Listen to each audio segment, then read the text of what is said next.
Batting group one, we're going to look at a few individualisation elements. Not all of them, but a couple you're going to major on.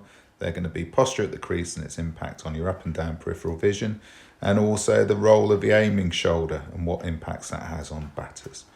First thing we're going to do is listen to a brilliant interview with Brendan McCullum, and I want you to notice stuff and I want you to hear stuff that might give you some insights into him as a player. So I get into my stance, which is probably wider than probably most people.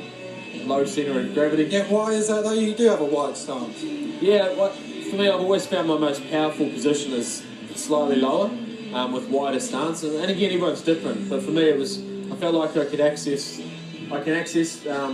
the front foot, and I reckon I can access the back a lot better when I'm in that wider stance, which is why I take it, I guess. Early in my career, I was quite upright and quite like that. As I got further into my career, what I found was my balance position was a little bit lower, a little bit wider, and I felt like in that strong position where if someone wanted to push me over, I'd be able to still remain pretty strong. I can play on the front foot by pushing off the back, similar to a boxer, and then play on the back foot by pushing off the front, similar to a boxer, but in a good, strong position. That stance, though, that's more powerful too. That was more, the first one you said you're more upright, that was more traditional, yep, very nice. Yeah. But that second stance you had, was that to give you more power? Yeah, and also I felt I could pick length up better, because for me, obviously, vertically challenged. So I felt like tomorrow morning I was standing up or something. I couldn't really see what was going on in here.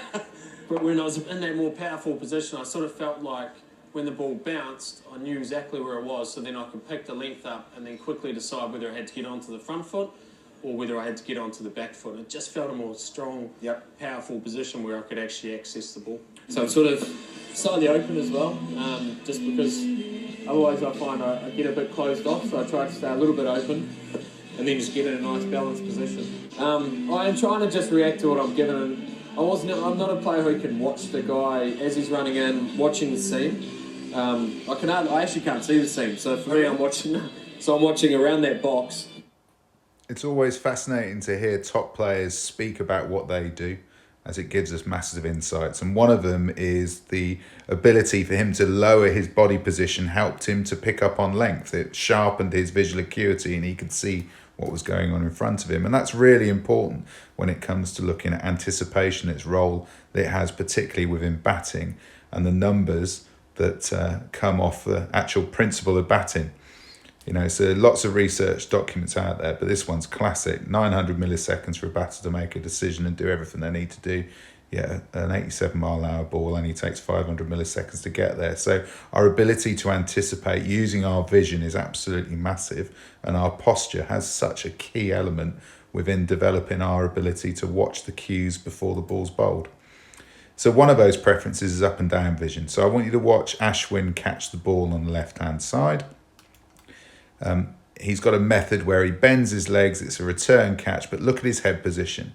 He can watch that ball all the way until the key point where he knows where the ball's going to be, because he's got a low field of vision in the way that his eyes work, which is often linked to bent legs, which we see here. Again, watching it through, he's watching that ball as far as he possibly can with a low field of vision. Whereas Joe, on the other side, more fluid in his movements at slip, and then drops his head. So notice the peak of his his hat. Gives an indicator of how his eyes have worked. Again, reviewing the Ashwin one and then comparing that to the Joe one. I know they're different catches, but they're a similar height ball. So we either have a preference for one or the other. We've either got a low peripheral vision or a high peripheral vision. Low peripheral vision people generally have wider stances or wider steps, but they can see the banana skin next to their foot with their head up like that, whereas a high peripheral vision person would need to drop their head, and you also notice a slightly narrower stance in their walking step and the way that they bat and field. So here's Ravi Ashwin, who's somebody that we're going to feature. Ravi Ashwin, wide base. The other one to note here is the catcher is also somebody that is demonstrating a wide base because they want to get under the ball, bend their legs and catch the ball reverse hands. That's also an indicator when we're catching. And there's the widest base of all, Mr. Kevin Peterson.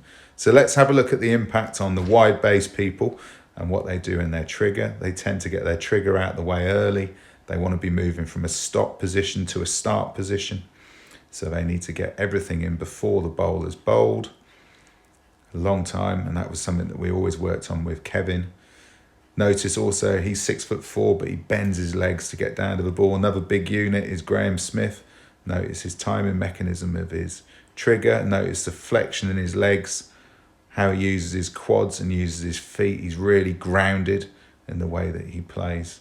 And he's facing Dale Steyn here in a minute, and you get an idea of his timings of how he moves.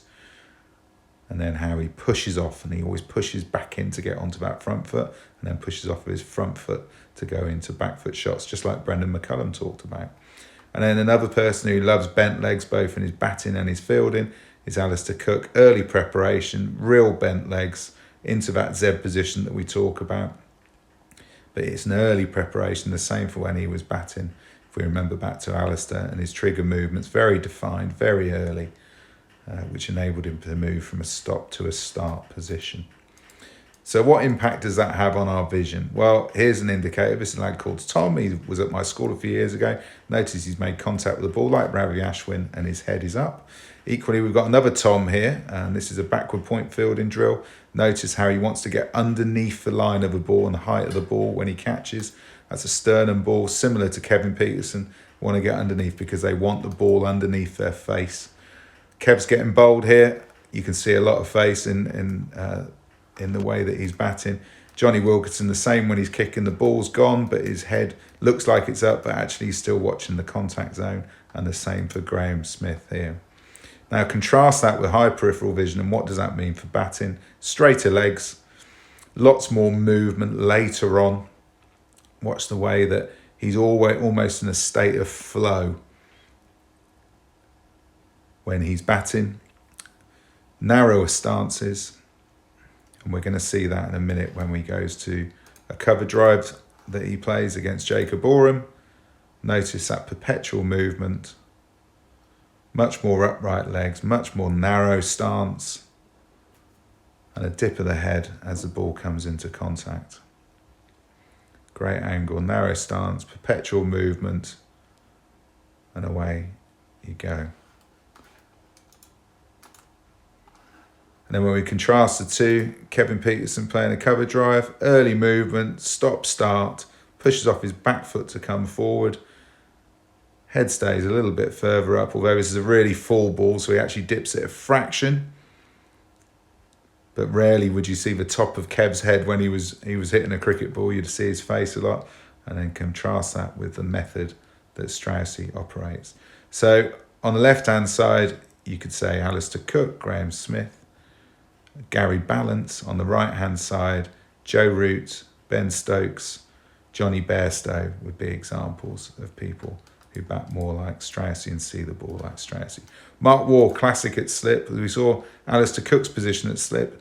Contrast the legs here in the way that he presents his leg. He was one of the best slip catchers that I ever saw, that is for sure. Great position here. Look how more upright he is, but he's in a great ready position for him to move. And then the same when he bats, he puts the same things into play, much straighter legs. He won't thank me for some of this footage because he outside edges it, but notice the way that he prepares here. Lots more movement in his feet. You can see little movements, upright legs. A couple more live examples, more current examples of high peripheral vision. Notice the way that Steve Smith has dropped the peak of his helmet down into the contact zone, and Dan Carter in the same kicking position as Johnny Wilkinson, but with a completely different head position and posture and technique as a result of him having high peripheral vision. Johnny had a low peripheral vision, and therefore his chin was up when he hit the ball, whereas here Dan Carter is demonstrating a classic chin down kicking position. So when I work with kickers, I'm always establishing which one of those two is prevalent in their game. The second concept we're going to look at is aiming shoulder. So this is Malcolm Marshall batting. He could bat a lot better than most people thought, and here's some evidence. So he is demonstrating a shoulder here that he is leading with and aiming with when he plays that shot. Let's have another look at it off Mark Elam in 1992. So he's aiming with one of his shoulders there, and then when we watch him bowl, we will see that his bowling method is also aiming with one of his shoulders. an absolute joy to watch him bowl, I have to say. Something that I always enjoyed doing from the safety of the balcony or from about 40 yards away with some gloves on.